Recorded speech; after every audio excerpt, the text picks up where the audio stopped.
Good evening students.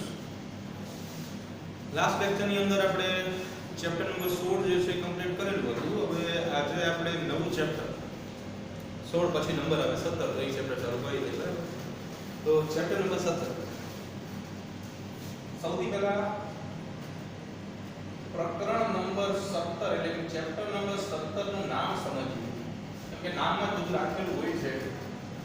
નામ છે શ્વાસ ઉચ્છ્વાસ અને વાયુઓની આપ-લે. આ ચેપ્ટર નું નામ છે. હું નામનું નામ અધિક કરવા છે શ્વાસ ઉચ્છ્વાસ અને વાયુઓની આપ-લે. તમને વાયુઓનું વિનિમય કીધું છે. વિનિમય થોડો અઘરો શબ્દ પડે આપણે આપ-લે લખી નાખીએ. પૂછી ના વિનિમય કરી નાખીએ.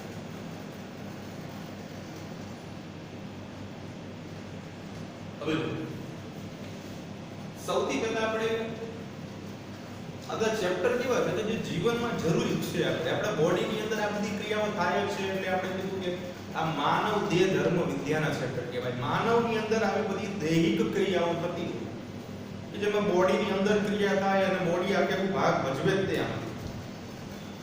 શ્વાસ ઉચ્છ્વાસ સૌથી પહેલો શબ્દ એને લઈએ આપણે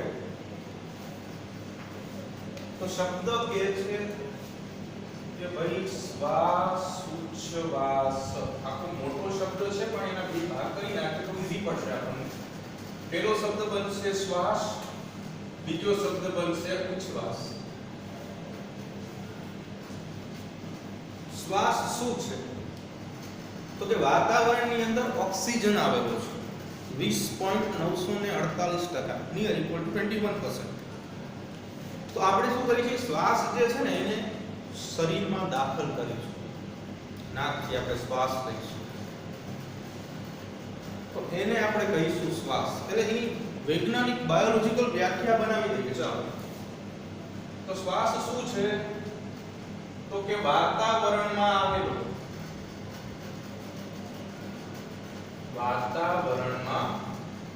આવેલો ઓક્સિજન વાયુ શરીરમાં દાખલ કરવાની ક્રિયાને શ્વાસ કહેવામાં આવે છે. ઓકે, જે વાતાવરણમાં ઓક્સિજન છે એને શરીરમાં દાખલ કરવાનો છે આ ક્રિયાને શ્વાસ કહેવામાં આવે. શ્વાસ આપણે લઈએ છીએ. ઉચ્છ્વાસ એટલે મતલબ વિરુદ્ધ ક્રિયા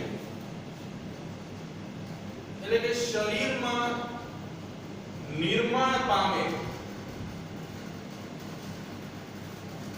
CO2 કાર્બન ડાયોક્સાઇડ ને શરીરમાં દૂર કરવાની ક્રિયાને ઉચ્છ્વાસ કહે છે. એ વ્યાખ્યા બની ગઈ. એક માર્કના પ્રશ્ન. અમુક હોશિયાર શિક્ષક હોય મારા જેવા, બરાબર, આવા પ્રશ્ન પૂછે શ્વાસ અને ઉચ્છ્વાસની વ્યાખ્યા આપો. બરાબર, એટલે આ જવાબ લખવાનો. બીજો એક શબ્દ છે વાયુઓની વિનિમય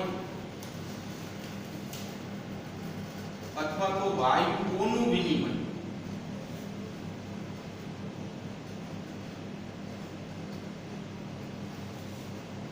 તો વાયુઓનું વિનિમય શું છે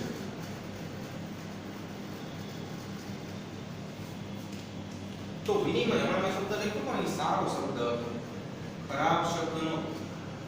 વિનિમયનો અર્થ એવો થાય આપ-લે અથવા આદાન પ્રદાન પણ કહી શકાય.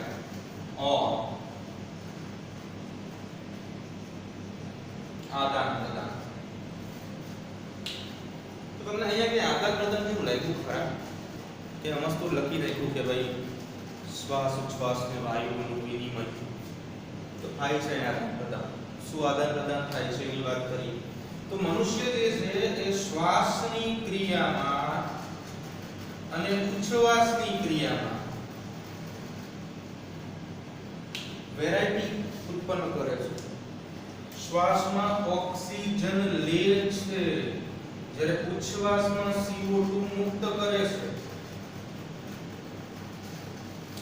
શ્વાસમાં શું કરે છે? ઓક્સિજન લઈ લે, ઉચ્છ્વાસમાં CO2 મુક્ત કરે. પહેલો જ પ્રશ્ન એવો થાય કે કેમ ઓક્સિજન લે છે અને CO2 મુક્ત કરે છે? We don't know. આપણે ખાલી ભણી છીએ કે ભાઈ ઓક્સિજન લે છે અને CO2 મુક્ત કરે છે, પણ કેમ, હાઉ, વાય, શા માટે? તો એનું રીઝન છે, બહુ મોટું રીઝન છે, ચેપ્ટરની અંદર પણ આવશે, પણ અહીંયા સમજવું જરૂરી છે. આની પહેલાનું પ્રકરણ ભણ્યા પાચન તંત્ર.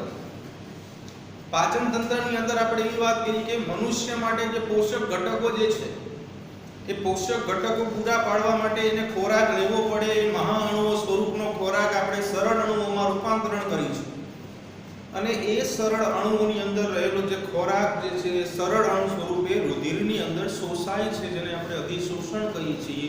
અને આ અધિશોષણ દ્વારા શોષાયેલો ખોરાક આગળ જતા રુધિરની અંદરથી કોષો અને પેશીઓ સુધી પહોંચે છે. આવો આપણે ભણી ગયા.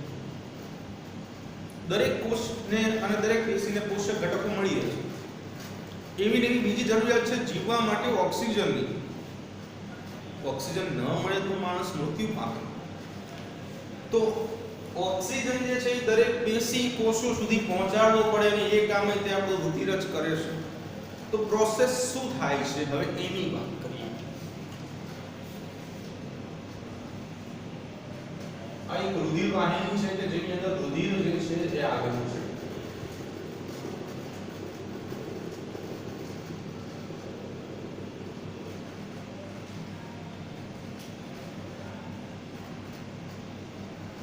આ નામ આપીશું રુધિર વાહિની.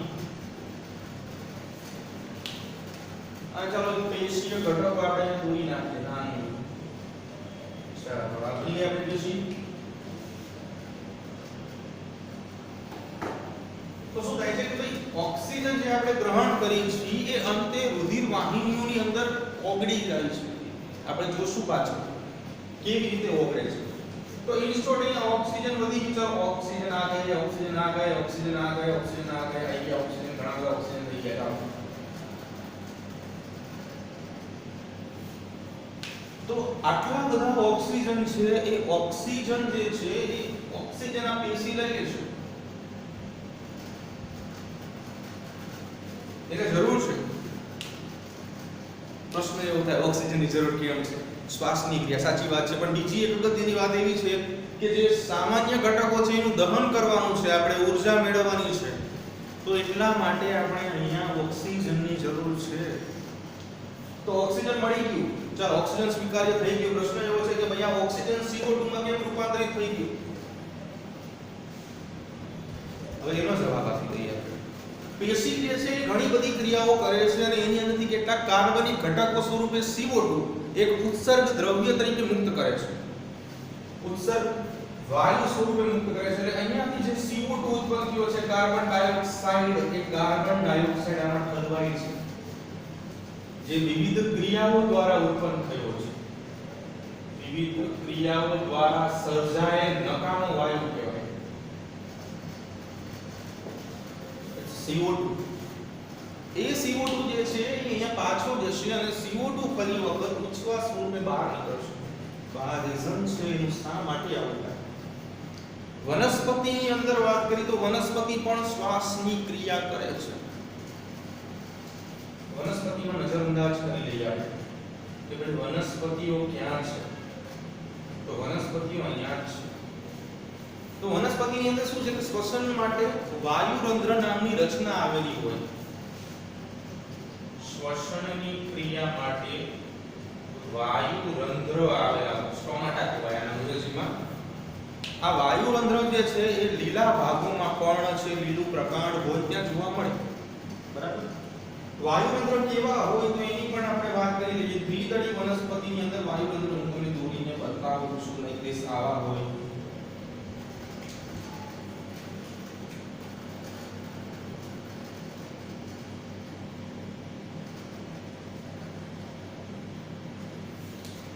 અહીંયા સરસ મજાનું એક છિદ્ર આવેલું હોય કે જ્યાંથી રંધ્ર કહેવાય. ઓક્સિજન દાખલ પણ થઈ શકે છે અને બહાર પણ થઈ શકે છે. આ ફરતેની બાજુ જે રેડ કલરના દોરેલા છે એને આપણે નામ આપીશું રક્ષક કોષો. રક્ષક કોષો. આ બ્લુ કલરના ને નામ આપીશું સહાયક કોષો. અને આ જે બ્લેક કલરનું છે એને રંધ્ર અથવા તો છિદ્ર કહેવાય. ત્યાંથી બધી ક્રિયાઓ થાય. તો વનસ્પતિઓમાં હોય. પ્રાણીઓની અંદર શ્વસન તંત્ર આવેલું હોય. ઉચ્ચ કક્ષાના પ્રાણીઓ જે વિશિષ્ટ થઈ ગયા છે એની વાત કરી છે આપણે. બરાબર.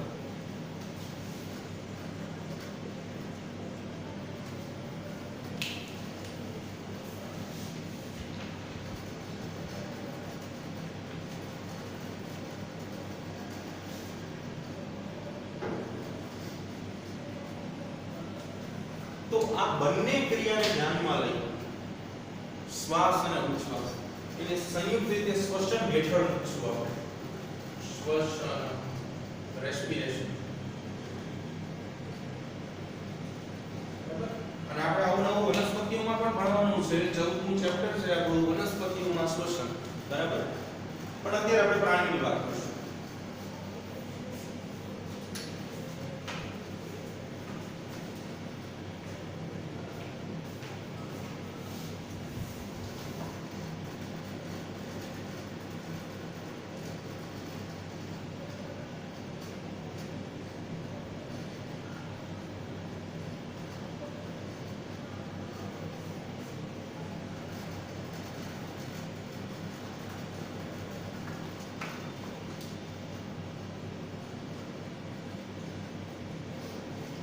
ઓકે નેક્સ્ટ આગળ જઈએ. હવે આપણે જોવાનું છે કે ભાઈ વિવિધ પ્રકારના પ્રાણીઓમાં શ્વસન માટેની કઈ કઈ રચનાઓ આવેલી છે. તો એની ચર્ચા કરીએ આપણે.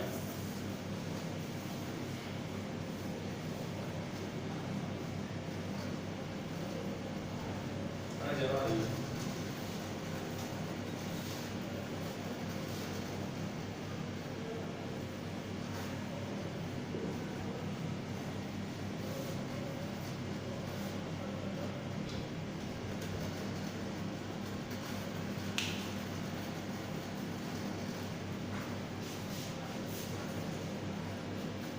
તો જો હવે આપણે બુકની અંદર બધું ભેગું આપેલું છે. થોડું અલગ કરીને સમજાવીએ છીએ. એટલે વિવિધ પ્રાણીઓમાં આવે શ્વસન સંબંધિત રચનાઓ.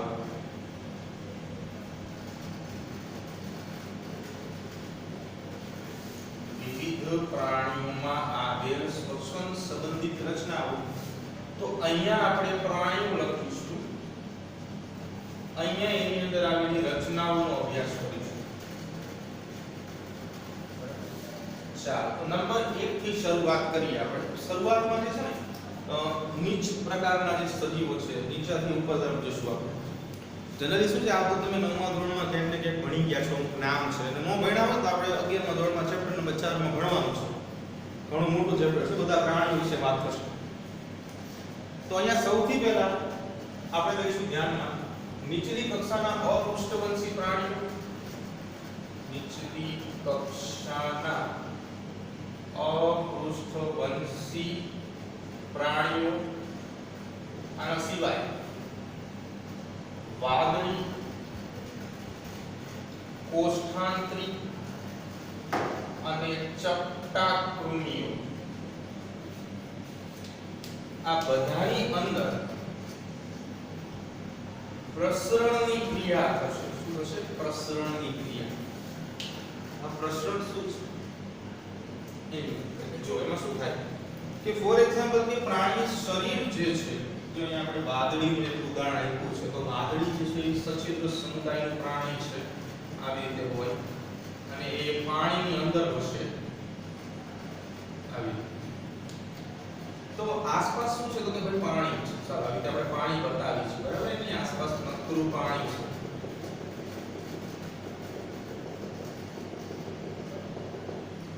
તો શું થાય? પાણીની અંદર પાણી એટલે H2O. H2O એટલે પાણી. એમાં જે ઓક્સિજન છે દ્રાવ્ય ઓક્સિજન કહેવામાં આવે. તો આ ઓક્સિજન જે છે પ્રસરણની ક્રિયાથી અહીંયાથી અહીંયા આવે અને અંદરથી જે બહારથી અંદર આવશે ઓક્સિજન. એટલે પ્રસરણ જે છે કે પ્રસરણની અંદર શું થાય તો આપણે ઓલરેડી ચેપ્ટર 8 માં ભણી ગયા છીએ કે ઓછી સાંદ્રતાથી વધુ સાંદ્રતા તરફ વહન થાય, વધુ સાંદ્રતા તરફ વહન થશે, બરાબર. પ્રસરણ ચાલો સેમ ટુ સેમ નંબર 2 ઉપર વાત કરીએ આપણે. તો એમાં અળસિયાની વાત છે. અળસિયા, તો અળસિયાની અંદર શું થાય કે એની ક્યુટિકલ વાળી ત્વચા, હવે આ ક્યુટિકલ વાળી ત્વચા એટલે શું? તો જો અળસિયાના શરીરનો અભ્યાસ કરીએ આપણે, ફોર એક્ઝામ્પલ કે અળસિયું છે તો એના શરીરની ફરતેની બાજુએ આવું ક્યુટિકલ યુક્ત વિનાશયુક્ત આવરણ આવેલું હોય, જે શું કરે તો કે અળસિયું જનરલી જમીનની અંદર રહે, ખેતરોમાં જોવા મળે, બરાબર, પોચી જમીનમાં. તો જમીનની અંદર જે ભેજ હોય ને એ આ ક્યુટિકલ યુક્ત આવરણ, આ ક્યુટિકલનું આવરણ, ત્યાંથી આ ભેજ જે છે ઓક્સિજન સ્વરૂપે લઈ લે. ભેજ એટલે બીજું કંઈ નહીં, પાણી જ કહેવાય, બરાબર. પાણીના કારણે ભેજ હોય. તો આવું અળસિયાની અંદર થશે.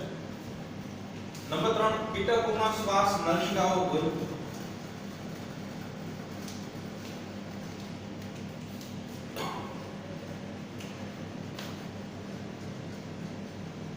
નાની નાની શ્વાસ નલિકાઓ કે જે ઓક્સિજન સીધે શરીરમાં ઠાલવતી હોય, બરાબર.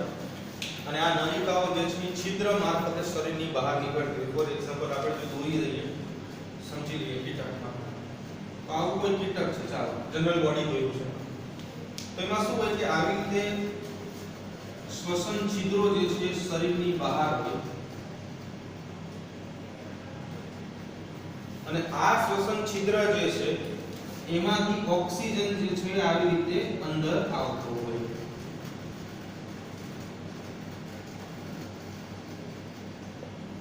ઓક્સિજન જેવો અંદર આવે એટલે શું થાય કે સીધો ઓક્સિજન અહીંયાથી ઉપર ચડતો જાય એટલે સીધો રુધિર રસમાં ભેગો થઈ જાય. ઓક્સિજન અંદર, ઓક્સિજન અંદર. ચલો કીટકોમાં વાત પતી ગઈ. આગળ વાત કરીએ જલીય સંધિપાદ અને મૃદુકાય પ્રાણી. જલીય સંધિપાદ અને મૃદુકાય પ્રાણી. પાણીની અંદર રહેતા હોય અને સાંધાવાળા ઉપાંગો ધરાવે એને સંધિપાદ પ્રાણીઓ કહેવાય, બરાબર છે. અને મૃદુકાય, મૃદુ એટલે પોચું આવરણ ધરાવતા હોય, શરીર પોચું ધરાવતા હોય, બરાબર. તો એમાં વાહીમય રચના એવી ઝાલરો આવેલી હોય, જે માછલીઓમાં પણ જોવા મળશે, બરાબર. નંબર 5, સરીસૃપો પૃષ્ઠવંશી મત્સ્યો જોઈએ છે. પૃષ્ઠવંશી મત્સ્યોની વાત કરી તો એની અંદરની ઝાલરો આવેલી હશે. આગળ ઉભયજીવીની વાત કરીએ. ઉભયજીવી દેડકા જેવા, બરાબર છે. તો ઉભયજીવી સજીવ જે છે એ ત્વચા દ્વારા શ્વસન કરે. ઉભયજીવી શબ્દથી પરિચિત કરી દઈએ તમને. પહેલા સંધિપાદની વાત કરી દઈએ. સંધિપાદ, પછી મૃદુકાય અને છેલ્લે ઉભયજીવી. સંધિપાદ સાંધાવાળા ઉપાંગો ધરાવે, સાંધાવાળા ઉપાંગો ધરાવતા પ્રાણી. મૃદુકાય એટલે કે કોમળ શરીર ધરાવે. ઉભયજીવી, ઉભયનો અર્થ એવો થાય બે, એટલે કે જે સજીવો સ્થળ એટલે કે જમીન અને જળ એટલે કે પાણી આ બંનેમાં વસવાટ કરે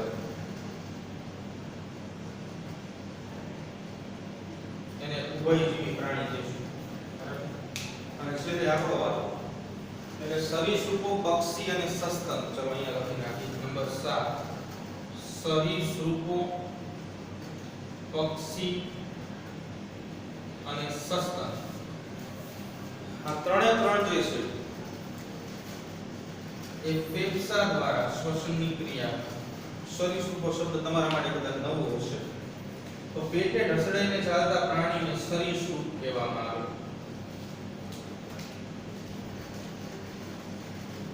પેટે ઘસડાઈને ચાલતા પ્રાણી, સાપને લઈ લો ઉદાહરણ, એને બધાને સરીસૃપ જે છે એના તરીકે ઓળખવામાં આવે. આ બધામાં સસ્તન વર્ગના પ્રાણીઓ જે કેવા પ્રાણીઓ છે કે જે સુવિકસિત શ્વસન તંત્ર ધરાવે છે. એટલે છેલ્લો પોઈન્ટ આપણે એવું લખીશું કે સસ્તન સુવિકસિત શ્વસન તંત્ર ધરાવે. અને આપણે સસ્તનમાં જાણીએ, બરાબર. સસ્તન સમુદાય, સસ્તન વિશે વાત કરીએ તો સસ્તન એટલે સ્તનગ્રંથિ ધરાવતા સજીવ કે જે બચ્ચાને જન્મ આપે.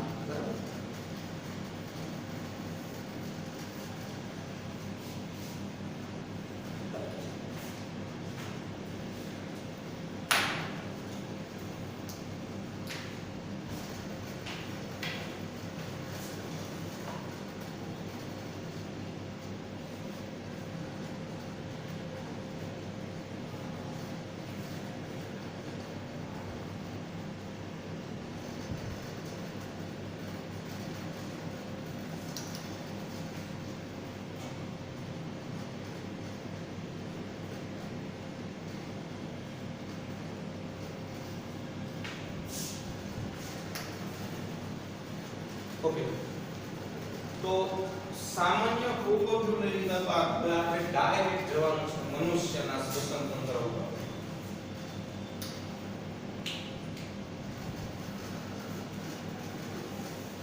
બીજા કોઈની રચનાનો અભ્યાસ નથી કરવાનો, ડાયરેક્ટ આપણો મુખ્ય મુદ્દો મનુષ્યનું શ્વસન તંત્ર, રેસ્પિરેટરી સિસ્ટમ ઓફ હ્યુમન, એમાં આપણે ચર્ચા કરશું.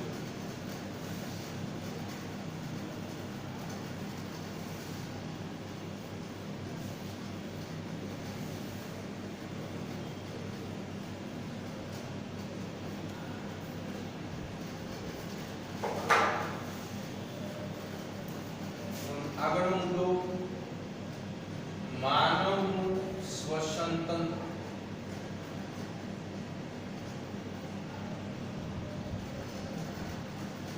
Respiratory system of human.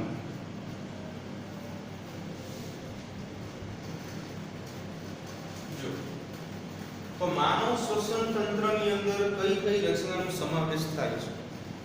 બહુ આગળ નથી જવાનું આપણે. પાચનની અંદર મુખથી શરૂ કર્યું હતું, શ્વસન તંત્રની અંદર એના કરતા ઉપર નાકથી શરૂ કરશું, બરાબર? તો જો શરૂઆત જે છે નાકથી થાય છે. આપણે એક ચાર્ટ દોરી અને સરળતાથી સમજશું આપણે. તો અહીંયા આપણે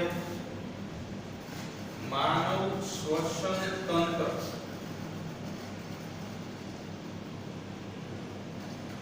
એના ભાગો વિશે વાત કરશું આપણે. આવી એમાં સૌથી પહેલા શરૂઆત આપણે નાકથી કરશું. નોઝ, નાક.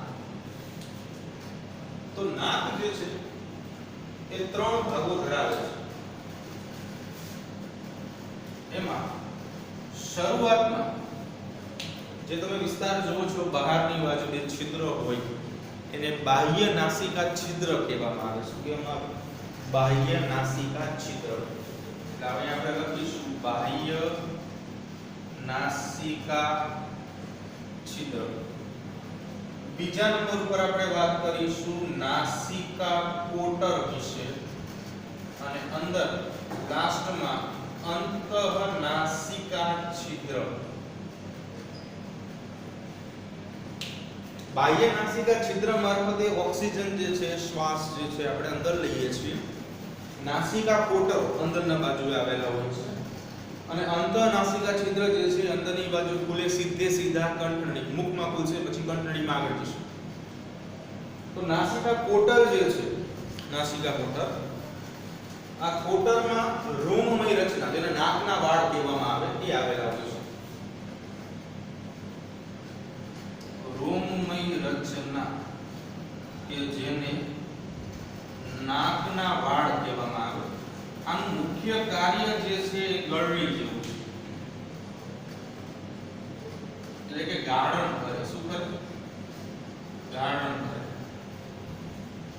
જે નાકનો મેલ બને છે, તમે જે કંઈ શબ્દ યુઝ કરતા હોય એના માટે ઇટ્સ યોર પોઈન્ટ, પણ નાકનો મેલ એ ખરેખર શું છે તો કે જે અશુદ્ધ ઘટકો વાતાવરણમાં છે, ધૂળના રજકણો હોય, કેટલાક બેક્ટેરિયાઓ હોય, એ બધાને શ્વસન તંત્રની અંદર જતા રોકે છે. એટલે ગાળણનું કામ કરે છે, ગરણી જેવું કામ કરે છે. તો ફર્સ્ટ ઓફ ઓલ નાક વિશે આપણી બધી વાત પૂરી થઈ ગઈ છે. તો નાકથી બીજા નંબરે આપણે જઈશું નાસિકા કોટરમાં. તો નાસિકા કોટર જે છે એ નાસિકા કોટર પોતે ત્રણ બીજા વિસ્તારો ધરાવે છે. એટલે અહીંયા હું નાસિકા કોટર માટે જગ્યા રહી નથી, એટલે અહીંયા આપણે નાસિકા કોટરને વિગતવારે સમજી લઈએ. આ જ નાસિકા કોટરને અહીંયા સમજવાનું છે.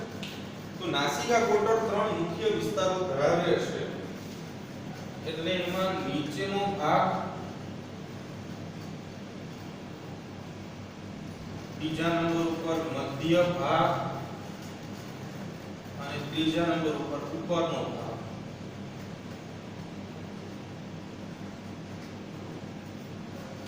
તો જે નીચેનો ભાગ છે એને પ્રઘાણ પ્રદેશ, પ્રઘાણ પ્રદેશ, વચ્ચેના ભાગને શ્વસન પ્રદેશ અને ઉપરના ભાગને ઘ્રાણ પ્રદેશ તરીકે ઓળખવામાં આવે છે. બરાબર.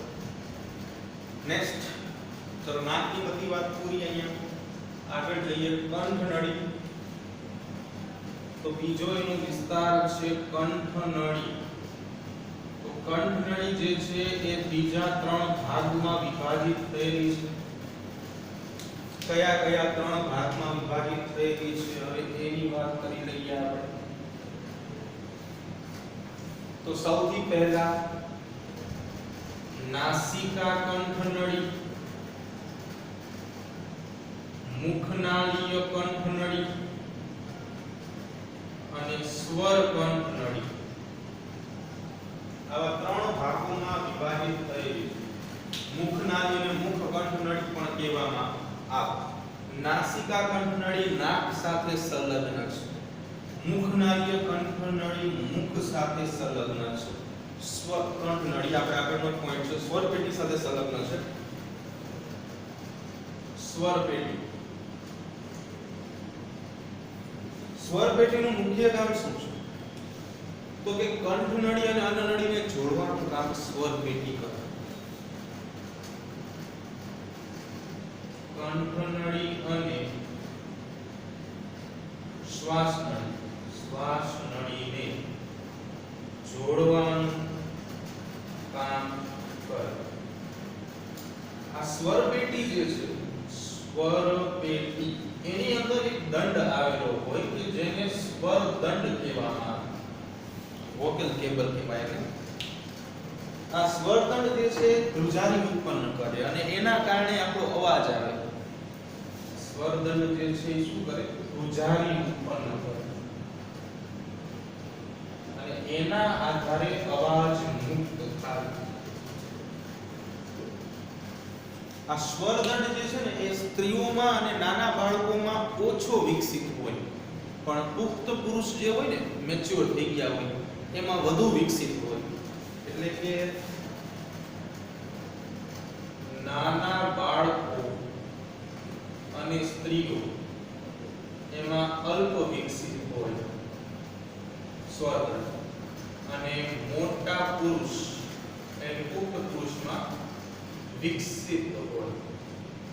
એટલે અલ્પ વિકસિત હોય ને એટલે સ્ત્રીઓ અને નાના બાળકોનો અવાજ તીણો અથવા તો પાતળો અથવા તો ઓછો નીકળશે અને પુરુષનો અવાજ ઘેરો નીકળે. એનું કારણ આ છે. આના આધારે એનો તીણો અવાજ અને પુરુષનો ઘેરો અવાજ, આ રીઝન છે. બરાબર. તો ચાલો સ્વર પેટી સુધી પહોંચી ગયા આપણે. પછી આપણે શ્વાસ નળી વિશે જોવાનું છે. આગળ આવશે શ્વાસ નળી.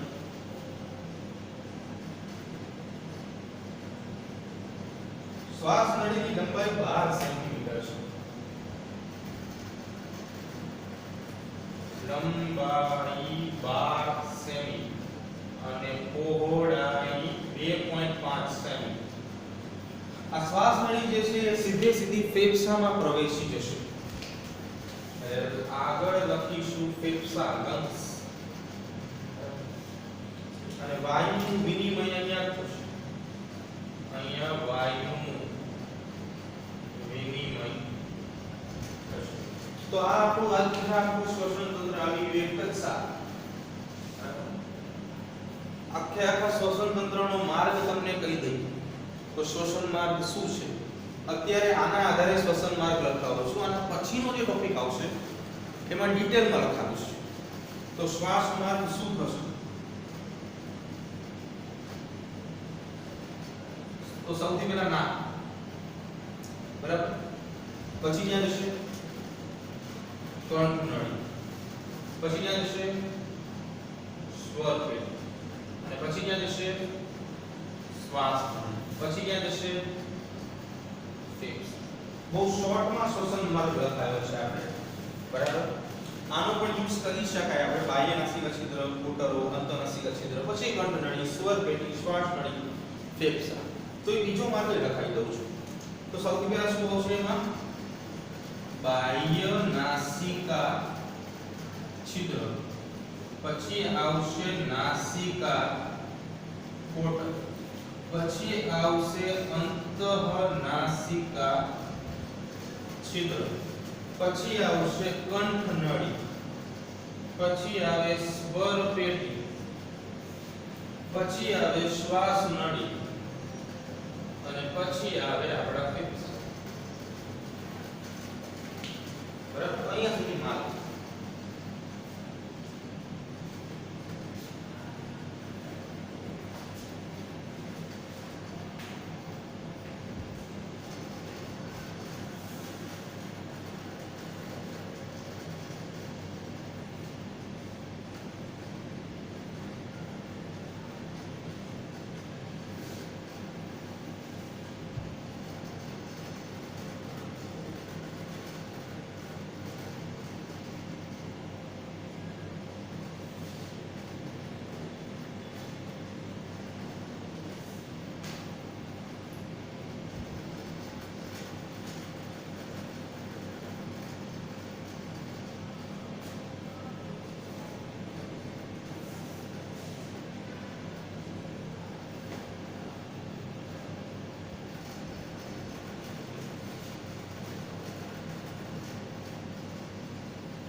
જો આગળ જઈએ તો જો આ શ્વસન તંત્રની અંદર કોનો સમાવેશ થાય બધી બાબત અહીંયા આપણે લખી દઈએ તો જનરલી અહીંયાથી આપણે શરૂઆત કરવાની છે અહીંયા લગી બધી માહિતી સમજી પૂર્ણ થઈ ગઈ છે શ્વાસ નળીથી શરૂઆત કરશું આપણે બીજો એક ટોપિક જોવાનો છે જેનું નામ છે શ્વાસ વાહિની વૃક્ષ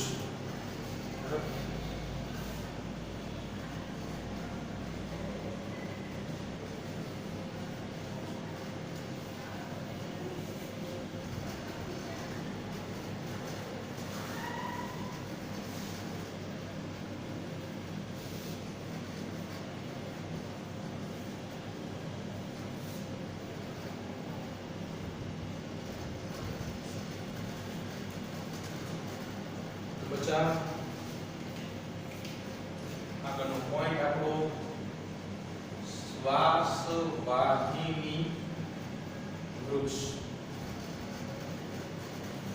તો આ શું કહેવા માંગે છે તો કે જે શ્વાસ નળી હોય ને એ વિભાજિત થાય અલગ અલગ ભાગોમાં જુદી પડે તો એ જુદી પડીને ઘણી બધી શાખાઓ વાળી રચના બનાવે છે કોઈ વૃક્ષ હોય ઝાડવું હોય તો એની ઘણી બધી શાખાઓ હોય તો એવી રીતે શાખાઓ અલગ અલગ પડે એટલા માટે આપણે નામ આપ્યું છે શ્વાસ વાહિની વૃક્ષ તો શરૂઆતમાં આપણે શ્વાસ નળીની જ કરવાની છે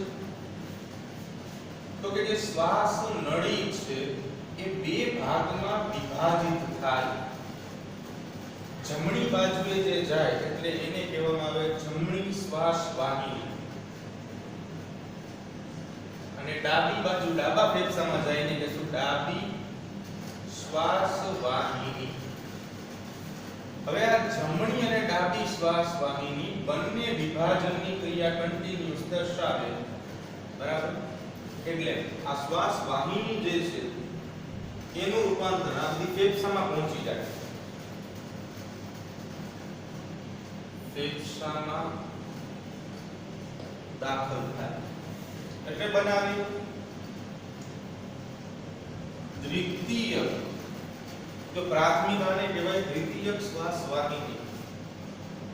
શ્વાસ વાહિની દ્વિતીયક આગળ વિભાજિત થાય એટલે એને બનશે તૃતીયક શ્વાસ વાહિની. તૃતીયક શ્વાસ વાહિની આગળ વધે એટલે બનાવશે શ્વાસ વાહિકાઓ. શ્વાસ વાહિકાઓ અને આ શ્વાસ વાહિકાઓ આગળ વધે એટલે અંત્ય અથવા તો અત્યંત સૂક્ષ્મ શ્વાસ વાહિકાઓ બનાવશે.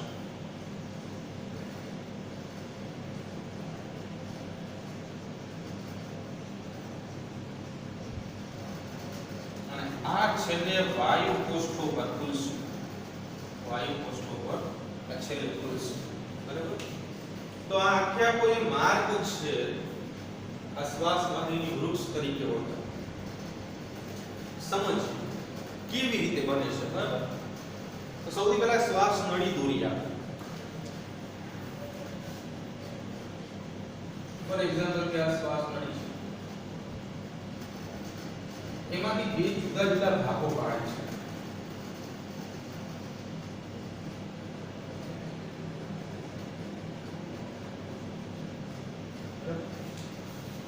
આ રીતે વિચારો એટલે આ જે રહી ને એ જમણી બની જાય અને ડાબી બની જાય. બરાબર. તમારા પોઈન્ટ એટલે જમણી અને ડાબી. બરાબર. આ જમણી થઈ ગઈ, આ ડાબી થઈ ગઈ. એટલે એને આપણે નામ આપીશું જમણી શ્વાસ વાહિની અને નામ આપીશું ડાબી શ્વાસ વાહિની. આ જે મોટી રચના હતી આને આપણે નામ આપીશું શ્વાસ નળ. અહીંયા સુધી પહોંચી. હવે આ બંને ફેફસામાં દાખલ થઈ જશે અને એમાંથી દ્વિતીયક શ્વાસ વાહિની બનાવશે. તો કેવી રીતે બનાવે છે સમજાવું છું. તો આવી રીતે આ જુદી પડ્યા.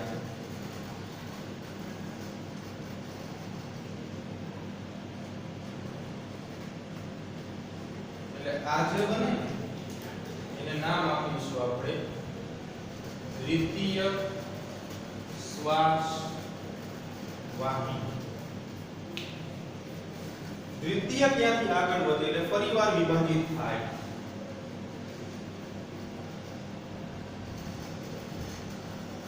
તો એને આપણે નામ આપીશું તૃતીયક શ્વાસ વાહિની.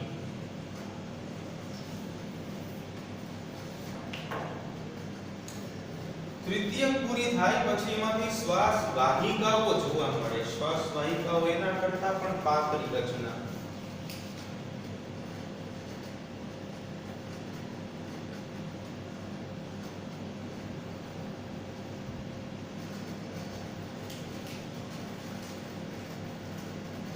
શ્વાસ વાહિકાઓ. શ્વાસ વાહિકાઓ હજી વિભાજિત થાય એટલે સૂક્ષ્મ શ્વાસ વાહિકાઓમાં રૂપાંતરણ થાય.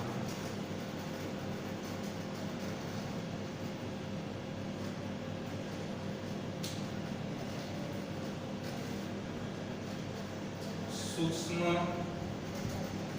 શ્વાસ વાહિકાઓ અને આ સૂક્ષ્મ તો અંત્ય સૂક્ષ્મ શ્વાસ વાહિકાઓ પણ કહેવામાં આવે છે. એટલે છેલ્લે વાયુ કોષો જે છે એર બ્લેડર્સ, ઝુંખા જેવા હોય, ફુગાઓ જેવા ભરાયેલા, હવાથી ભરાયેલા હોય એમાં કોષ લાઈક ધીસ.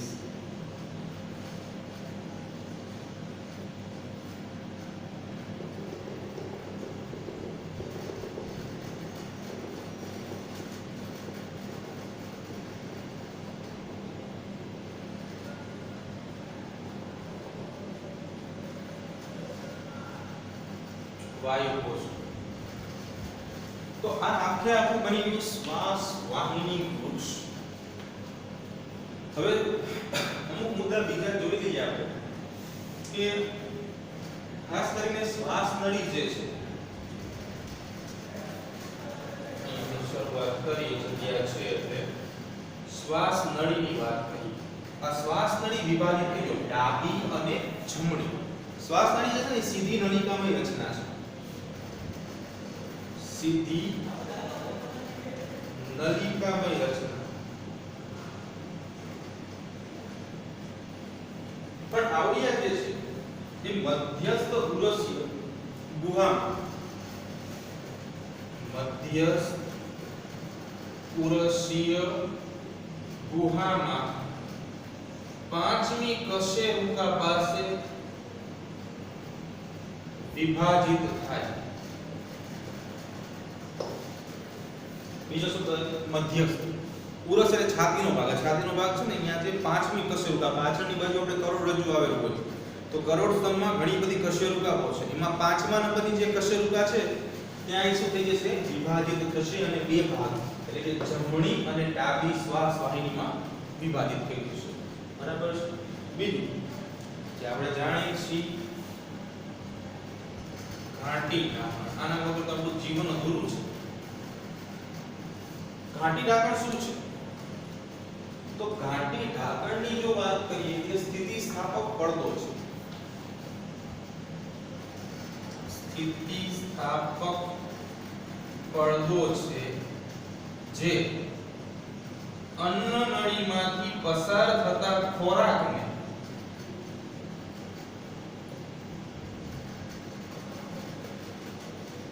શ્વાસ નળીમાં આવતા અટકાવે છે. ઘાટી ઢાંકણ. બરાબર. તો આવી રીતે આખી રચના જે છે બનતી હોય છે. હવે બીજી એક અગત્યની વાત, અહીંયા સુધીની રચના હોય, અહીંયા સુધી એટલે કે શ્વાસ નળીથી શરૂ કરીને તૃતીયક શ્વાસ વાહિની સુધીની રચનાઓ, આ બધી રચનાઓ સી આકારની કાસ્થિમય કળીઓ ધરાવે છે.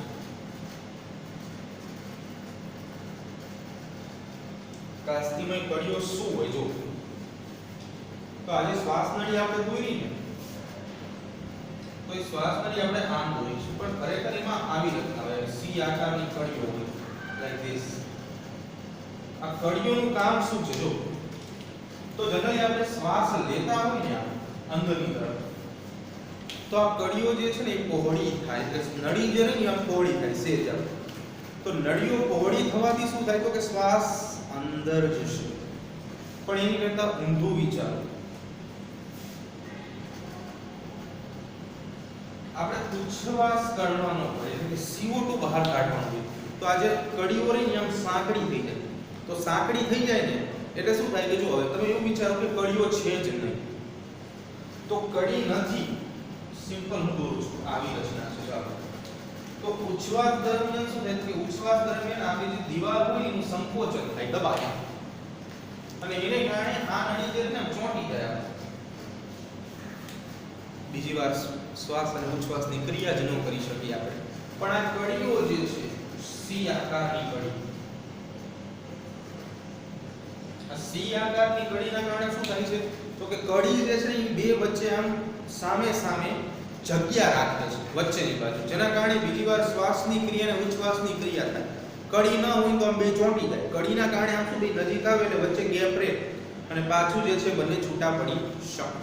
બરાબર. તો આજે આટલું રાખીએ શ્વાસ વાહિની વૃક્ષ સુધી. કાલથી નવો ટોપિક ફેફસા શરૂ કરશું.